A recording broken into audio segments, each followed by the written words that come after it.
अस्सलाम वालेकुम 7th class. कैसे हैं बेटा आप सब लोग? उम्मीद करती हूँ कि सब लोग खैरियत से होंगे। तो अब हमारा सब्जेक्ट है मैथ, और मैथ में हम कर रहे हैं एक्सरसाइज 1.1 हमारी कंप्लीट हो चुकी है। उसके बाद हम नेक्स्ट जो हमारी एक्सरसाइज है उनकी जो एग्जांपल्स हैं अब हम वो कर रहे हैं। ठीक है, डेफिनेशंस और एग्जांपल्स जो भी आ रही हैं। अब आपके पेज नंबर पे बेटा पेज नंबर है 6, और इस पे ये देखें आपके पास एग्जांपल्स आ गई हैं। लीस्ट कॉमन मल्टीपल्स यानी कि जिसे हम कहते हैं LCM and highest common factor यानी कि एचसीएफ, इनकी एग्जांपल्स करनी आज हमने, और इसमें देखना है कि ये हम एलसीएम कैसे लेते हैं और एचसीएफ कैसे लेते हैं। ये एग्जांपल आपको बुक पे बेटा नज़र आ रही है, ये सेम एज इट ही है, बहुत इजी है। और इनको हमने इनका एलसीएम लेते जाना है, यानी कि लीस्ट कॉमन मल्टीपल्स है, यानी कि ऐसे डिजिट लेना है जो हमारे जो डिजिट्स हैं हमारे पास उन पे पूरा पूरा डिवाइड होता जाए। ठीक है, ईजीली।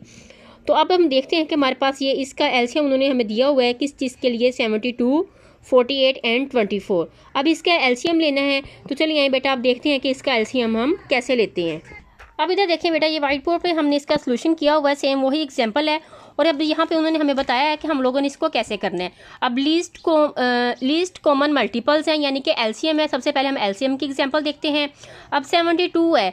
अब हमने यहाँ पे ऐसा डिजिट देखना है और सबसे छोटा कोशिश करने की लीस्ट कॉमन हो, सबसे छोटा हो और इस पर पूरा पूरा डिवाइड हो जाए। तो ये किस तरह डिवाइड हो रहा है ये देखिए। अब 2 3 6, ठीक है। 7 से 1 इधर चला गया, कितने हो गए 12, और 2 6 12।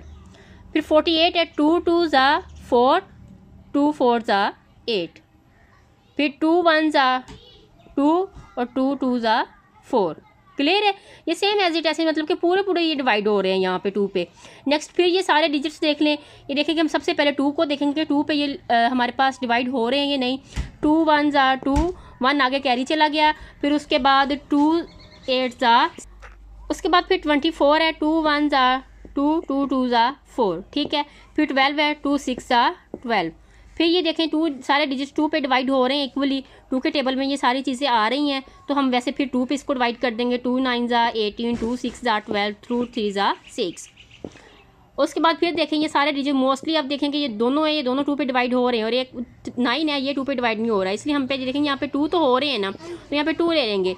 2 9 एज इट आ जाएगा हमारे पास। फिर हम लेंगे 2 3 6, और फिर ये 1 आ जाएगा। 3 का 3 वैसे आ जाएंगे।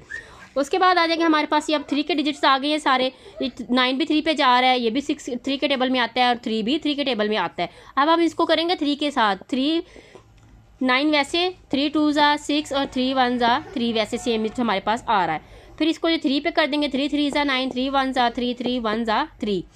फिर ये 3 पे जाएगा, 3 1 3, और 1 1 हमारे पास सेम एज इट ही आ जाएंगे। तो इसका एलसीएम जब हम लेंगे तो देखेंगे हमारे पास ये जो जितने भी डिजिट्स आए हैं जिस पे हम लोगों ने इनको डिवाइड किया है, उन सब को आपस में मल्टीप्लाई कर देंगे। मल्टीप्लाई करने के बाद उनको देखेंगे हमारे पास आंसर क्या आ रहा है। तो इसके मल्टीप्लाई देखें, 2 मल्टीप्लाई बाई 2, ये सबको मल्टीप्लाई करते जाएंगे, तो इसके पास हमारा आंसर आ जाएगा 144। क्लियर है? तो ये हो जाएगा हमारा एलसीएम। और उसके बाद आ जाएंगे एचसीएफ, यानी कि हाईएस्ट कॉमन फैक्टर हमारे पास कैसे होता है। अब देखिए 36 है, इसको 24 पे हमने डिवाइड किया है, तो ये आ जाएगा 24 1 24, ठीक है। 1 पे ये गया है। उसके बाद 6 में से 4 गए हैं 2, 3 में से 2 गए 1। अब हमने 24 को अंदर रखा है और 12 पे डिवाइड कर देंगे। 12 2 24, तो ये कितना आ गया हमारे पास हाईएस्ट फैक्टर 12। उसके बाद फिर अब 12 को फिर करेंगे 12 के साथ हाईएस्ट फैक्टर फाइंड आउट करने के लिए। 12 1 12, और ये इधर भी हमारे पास क्या आ जाएगा हाईएस्ट कॉमन फैक्टर 12। तो यहाँ पे एचसीएफ हमारे पास क्या आ गया है 12। क्लियर है बेटा? ये बुक पे भी आपके ये एग्जांपल है, आप लोगों ने इसको राइट भी करना है अपनी नोटबुक पे, और अच्छे से इसकी प्रैक्टिस भी कर लेनी है। मैथ की आपकी डायरी यही है, math class 7 example page number 6, HCF और एलसीएम, इन दोनों की एग्जांपल्स ये जो बुक पे दी हुई है सेम आपने वही कर। ठीक है बेटा, ये अब आप लोगों का ये काम है, तो ये आप लोगों ने इसको अच्छे से कर लेना है। Okay, thank you class.